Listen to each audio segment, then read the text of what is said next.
It's only been a little over a year, really, where it's hit America, and how far we've come that now the conversation is like, oh, COVID's not that bad. And I have to keep saying, like, because, it doesn't, whatever, outside or, on surfaces or whatever. But like, what if we didn't take it serious? Like, I hear over and over again that our response has been so overblown. And I think I'm in Los Angeles, so I get there's elements of that in politics and things like that. But what if we had kept dance clubs open and bars and stadiums? Yeah, but overblown. How bad would it have been? Awful. I mean, worse. Really bad, right? Well, I mean, there are limits to how bad it could have been. I mean, if you do the calculations, if you look at the fraction of, given the R0, the basic reproduction number of the virus, which is about 3, it's the herd immunity threshold. If you do the basic calculation for this, the formula for that is R0 minus 1 divided by R0. So about 67% of the people for the original variant of the virus would have to be infected before we reached herd immunity naturally.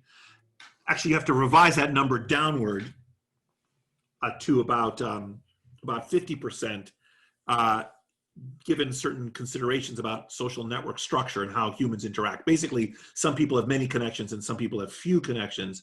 And because of that, this simplified calculation I just mentioned has to be adjusted. Anyway, let's say about 50% of the people would have to be infected before the epidemic stopped. Now, the virus would still be circulating among us, still be killing people, but the epidemic would finally stop, having swept through the population naturally and infected 50% of Americans. So that's an intrinsic property of the virus. If we had not changed our behavior, it would have infected 50% of Americans at least.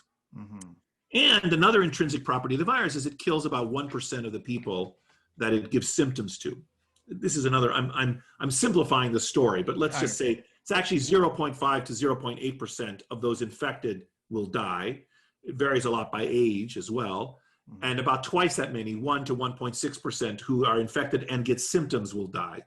But let's just say 1% for the calculation purposes. So 50% of Americans, there are 330 million Americans, let's say 340 million Americans. So that'd be 170 million Americans would have become infected, and 1% of those would have died. That's 1.7 million Americans would have died if we just did nothing and just let it sweep through, just because of what the virus is. I mean, it's just the virus kills us and it spreads, and it would have just done its thing. So that would have been awful. Now, we're still going to have, as I predicted in Apollo 0, between 500,000 and 1 million deaths, and now we're blown by 500,000. We'll probably surpass 750,000 deaths. And I just need listeners to understand that this is a calamity. I mean, losing 750,000 or 1 million people, that's the leading killer in our society. It's a huge number of dead people. And the virus would have devastated our economy even if the government had done nothing, our economy would have collapsed. That's what happens in economies when there's a virus. I mean, during the plague of Justinian 1,500 years ago, John of Ephesus, a historian and a priest, is describing what's happening in his society. And he says everything stopped and ceased. All was turned to naught. Those shops all closed. There was no government ordering stores to close 1,500 years ago. They closed because the people stopped going to shops. And shopkeepers were afraid. And so the virus collapses our economy. And Larry Summers, a former Treasury Secretary, and David Cutler, a health economist at Harvard, published an article a few months ago that called this the $16 trillion virus.